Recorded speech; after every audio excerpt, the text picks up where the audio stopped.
কামাল ভাইকে এই প্রশ্ন করতেই চাই। সৈয়দা রিজওয়ানা হাসানের প্রসঙ্গটি নিয়ে আপনি একটু কথা বলবেন, কিন্তু আমাদের মনে কখন এই ইঞ্জিনিয়ারিং বলেন, ডাক্তারি বলেন, কবিরাজি বলেন, এটা নিয়ে সন্দেহ তৈরি হয় যখন আমরা দেখি খলিলুর রহমান সাহেবের অ্যাপয়েন্টমেন্টটা দিয়া, আমরা দেখি যে ইঞ্জিনিয়ারিং এর জায়গা থেকে আমরা যখন দেখি প্রেসিডেন্টের সাথে বর্তমান প্রধানমন্ত্রীর এক্সট্রা খাতির দিয়া, যেটা দরকার নাই আসলে, এই জায়গাগুলি দিয়ে আমাদের কাছে মনে হয় যে কিছু ইঞ্জিনিয়ারিং, কিছু ডাক্তারি, কিছু কবিরাজি হইতেও পারে। এবং সেই ইঞ্জিনিয়ারিং, কবিরাজি, ডাক্তারি, তবে আমি আপনার কাছেই শুনতে চাই, আমার কাছে মনে হয় যদি ইঞ্জিনিয়ারিং, কবিরাজি হয়ে থাকে এটা সব পক্ষের সম্মিলিত অবস্থানে এটা হয়েছে আর কি। আপনার মন্তব্য শুনতে চাই মাসুদ কামাল ভাই। দেখেন, আমি ইঞ্জিনিয়ারিং হয়েছে কিনা আমি ওই ব্যাপারটা নিশ্চিত না হয়ে বলতে পারি না। তবে আমি একটা কথা বলতেই পারি, সেটা হলো যে যে অন্তর্বর্তীকালীন সরকারের সময়ে নির্বাচনটা হয়েছে, এই নির্বাচনে অন্তর্বর্তীকালীন সরকার নিরপেক্ষ ছিল না। এটা হলো আমার অবজারভেশন। এখন কোন উপদেষ্টা ছিলেন, কোন উপদেষ্টা ছিলেন না, কে কার প্রতি পক্ষপাত দুষ্ট ছিলেন, সেটা হয়তো আপনি আলাদা আলাদা করে গবেষণা করলে বেরো করা যাবে। যেমন ডক্টর ইউনূস, উনি এনসিপির প্রতি পক্ষপাত দুষ্ট ছিলেন, এটা আমি মনে করি। এবং ওনার এই পক্ষপাতিত্বের কারণেই এনসিপির বিভিন্ন আসনে তারা এত ভোট পেয়েছে। আমি মনে করি তাদের এত ভোট পাওয়ার কথা ছিল না। এটা ডক্টর ইউনূসের একদম প্রকাশ্য নির্লজ্জ ভূমিকার কারণে উনি পেয়েছেন, এটা হলো আমার ধারণা।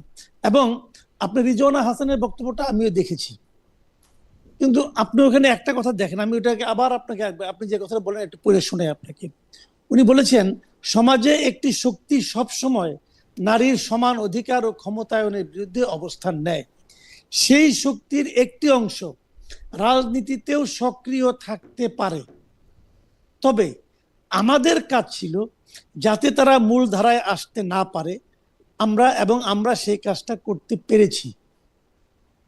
আপনি এক্ষেত্রে ওই মাজার বিরোধী শক্তির কথা বলতে পারেন, অমুক বলতে পারেন, তমুক বলতে পারেন, সব বলতে পারেন, কিন্তু যখন আপনি দেখবেন যে তাদের সেই শক্তির একটা অংশ রাজনীতিতেও সক্রিয় থাকতে পারে, তারপরে তারা যাতে নাকি মূল ধারায় আসতে না পারে সেই জন্য আমরা চেষ্টা করছি। এই জন্য যখন উনি এই কথাটা বলেন, তখন আপনি যেভাবে সন্দেহ করলেন, তাহলে কি তাহের সাহেব মেনে নিচ্ছেন যে ওনারা মানে ওরকম একটা শক্তি?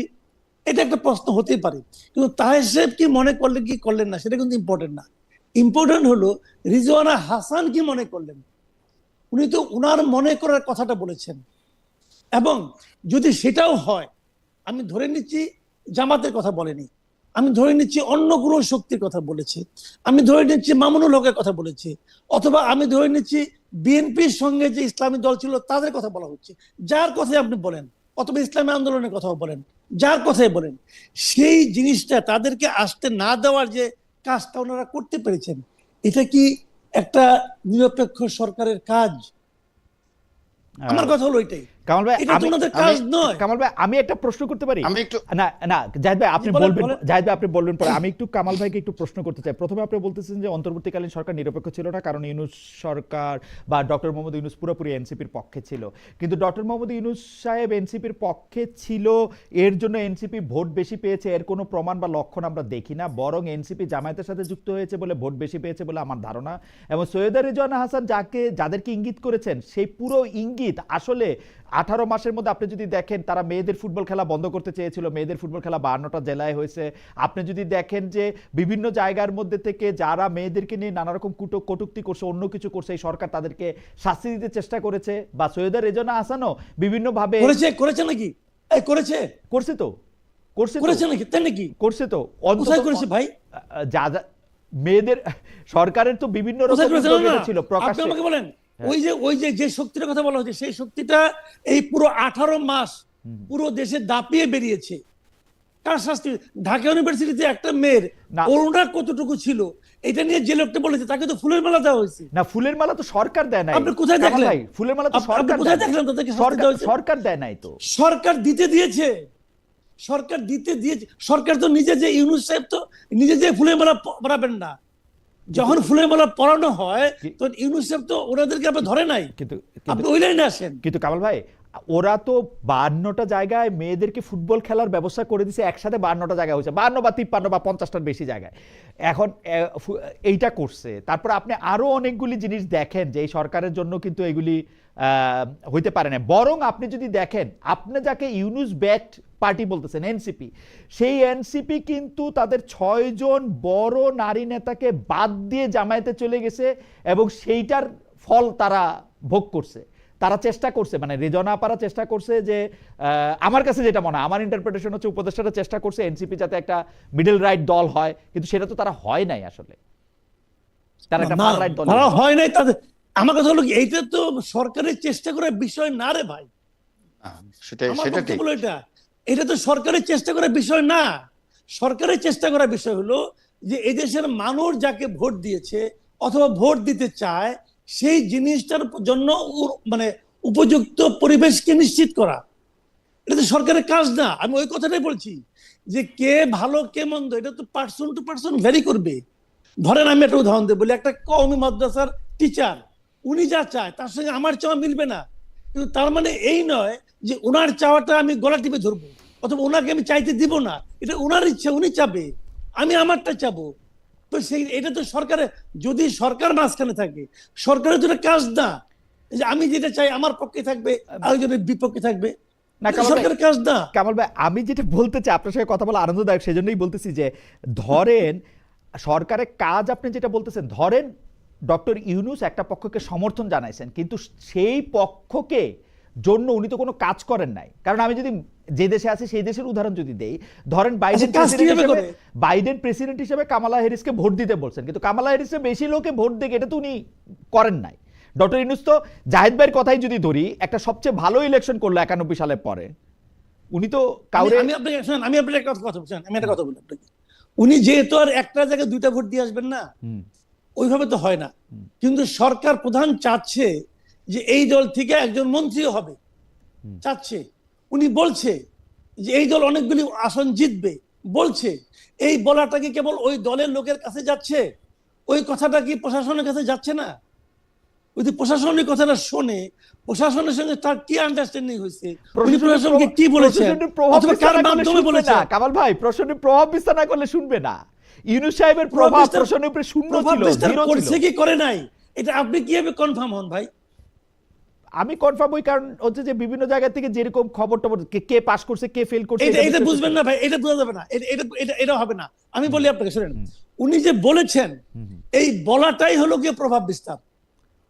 ওনার এই বলাটাই, আমি তো নিশ্চিত যে, যেমন ধর আমি উদাহরণ দিয়ে বলি, এই ঢাকা 8-এ নাসিরউদ্দিন পাটোয়ারি যে ভোট পেয়েছি, এই ভোটটা আমার কাছে অস্বাভাবিক ভোট মনে হয়। আমি মনে করি এখানে কিছু একটা আছে। এখন আপনি মনে করছেন পাটোয়ারি বেশি পেয়েছে, এটা মনে করছেন যে যা পাওয়ার অবশ্যই মনে বেশি পেয়েছে? অবশ্যই মনে করছি। কেবল এই গালাগালি করে এত ভোট পাওয়া যায় না। না, কিন্তু জামায়াত একটা তাকে নিরঙ্কুশ মানে সমর্থন দিয়েছে। আর তাছাড়া হচ্ছে ইলেকশনের সময় এক্স ফ্যাক্টর বলে একটা কথা আছে, নাসিরউদ্দিন পাটোয়ারি একটু রক স্টারের মতো আচরণ করতেছিল, সেই জন্য মানুষের একটু আগ্রহ হইতে পারে। এটা হলো আপনার ব্যাখ্যা। শুনেন, আপনি এটা ব্যাখ্যা দিতেই পারেন, আপনার ব্যাখ্যার আমি ওটা ব্যাখ্যা দিতেই পারি। আমার ব্যাখ্যা আপনার ব্যাখ্যা মিলতে হবে এরকম কোনো গ্যারান্টি নাই, মিলার দরকারও নাই। কিন্তু আমার বক্তব্যটা হলো আমি যেভাবে বুঝলাম আমি সেভাবে বললাম। যে আপনার কাছে এটার অভিযোগটা তো ঠিক উল্টো অভিযোগ আছে। জাহিদ ভাই, আমি আপনার কাছে আসতেছি। কামাল ভাই, আপনার বিশ্লেষণে এই ইলেকশনে, মানে এই ইলেকশনটা কতটা প্রভাবিত হয়েছে, মানে এটা কি পার্সেন্টেজে আপনি বলতে পারেন যে মানে কি পরিমাণ প্রভাবিত হয়েছে, যে সে 30%, 20%, 10% প্রভাবিত হয়েছে? আমি দুটো জায়গায় প্রভাবিত মনে করি। প্রথমত, ভোট যে কাস্টিং দেখানো হয়েছে, এটা বেশ বড় রকমের প্রভাব বিস্তার করছে। এত ভোট কাস্ট হয় নাই, এটা হলো আমার অবজারভেশন। হয় নাই এর পেছনে আমার যে যুক্তিটা, সেটা হলো যে বাংলাদেশে যতগুলো ইলেকশন এর আগে হয়েছে, কত পার্সেন্ট ভোট কাস্ট হলো এটা সবার আগে বলে দেওয়া যায়, প্রথমেই বলে দেওয়া যায়। ওই যে মুড়ির যে বইয়ের যে মুড়িটা আছে, ওটা দেখেই বলে দেওয়া যায় যে কত লোককে আমি ব্যালট পেপার কেটে দিয়েছি। সিম্পল একদম। এটা যখন পরের দিন সকাল 12টার দিকে বলা হয়, তখন বোঝা যায় যে এটা হিসাব মেলানোর কোনো ব্যাপার ছিল। এই জায়গাটা ইলেকশন কমিশন মিজারেবলি ফেল মারছে, টোটালি ফেল। আমি মনে করি এত ভোট, 60% ভোট কাস্ট হয় নাই, এটা আমি বিশ্বাস করি। এবং এইটা সরকার বেসিক্যালি করেছে হলো যে এই গণভোটটাকে গ্রহণযোগ্য মাত্রায় তুলে আনার জন্য সরকার এই আকামটা করছে, মানে সরকার এবং ইলেকশন কমিশন এই আকামটা করছে। স্টেট এই জায়গায় তারা একদম মানে অন্যায় করেছে, এটা একটা বিষয়। আচ্ছা। আর দ্বিতীয় বিষয় হলো ভোটের যে হিসাবটা, আমার কাছে মনে হয়েছে যে অন্তত পক্ষে আপনার এনসিপির যে 6 জন পাস করেছে হুম। এবং আরো কয়েকজন যে পাস করার মতো অবস্থানে ছিল, নাসিরউদ্দিন পাটোয়ারি অথবা সার্জিস আলম, এই জায়গাগুলোতে কিছু একটা ঝামেলা হয়তো বা হয়েছে। আচ্ছা। দেখেন এটা কিন্তু আমি প্রমাণ করছি না, আমার কাছে প্রমাণ নাই, আচ্ছা, আপনি আমি এটাকে সন্দেহ করছি। আপনার কাছে এই বিষয়ে শেষ প্রশ্ন আমার, আপনি যেভাবে ইলেকশনের মানে ভোট কত অংশ কাস্ট হয়েছে এবং সেইখানে সরকার কিছুটা শয়তানি করতেছে, এখন এই সরকার যদি শয়তানি হ্যাঁ ভোট না ভোট নিয়ে করে, তাইলে যে সে তার পছন্দের প্রার্থীকে জিতানোর জন্য করে না, এটা তো আমরা কেমনে বিশ্বাস করবো? এটা তো করতেই পারে। Right. এবং এর মধ্যে করতেই যেহেতু পারে। অনেক লোক ইনভলভ ছিল, আমি নিজে ভোট কেন্দ্রগুলি দেখছি, ভোটের পোলিং এজেন্টরা অনেক সময় পর্যন্ত ছিল, অ্যাটলিস্ট ঢাকার বাইরে তার যাওয়া হয় নাই। তাইলে এইটার ব্যাপারে জোরে সোরে জামায়াত ইসলামী বা এনসিপি কথা বললো না কেন? মানে তারা কনসিড করে গেল কেন? সবার আগে তারা কনসিড করে গেছে। এইটা আমি কিন্তু মাওলানা মামুনুল হককেও জিজ্ঞেস করছি, যে মাওলানা মামুনুল হক মনে করতেছে যে তারা এরকম ভোটে হারায় দেওয়া হয়েছে, তারপরেও তারা এরকম এটা, কিন্তু জামায়াতের পক্ষ থেকে কিন্তু মামুনুল হককে নিয়ে, এনসিপির পক্ষ থেকে মামুনুল হককে নিয়ে বিশাল কোনো কিছু শোনা যায় নাই। তারা পাটোয়ারি নিয়ে 2-4টা শব্দ বলছে, কিন্তু এটা কেন? মানে এটা কেন, এটা আমি তাদের কথা, তাদের মনের ভাব, তাদের অন্তর্নিহিত কারণ আমি তো বলতে পারবো না, কারণ আমি তো এই পার্টি করি না। কিন্তু আমি যেগুলো শুনেছি, শোনা হলো গিয়ে যে এটা এক ধরনের আন্ডারস্ট্যান্ডিং নাকি ছিল। যেমন অনেকেই বলেছে যে জামায়াতের আমির সাহেব উনি জিতেন নাই, বলে ওনাকে জেতানো হয়েছে এবং এর বিনিময়ে মামুনুল হককে হারানো হয়েছে, এরকম বলা হয়েছে। এখন এইগুলি সত্য মিথ্যা আমি বলতে পারবো না, কিন্তু ওখানকার মানুষজন এগুলি বলে, ওই এলাকার লোকজন এগুলি বলে। যে এই সমস্ত আওয়াজ তো উঠছে রে ভাই, এখন তুমি কিছু নেও আমার কিছু দাও, এরকম হতেই পারে।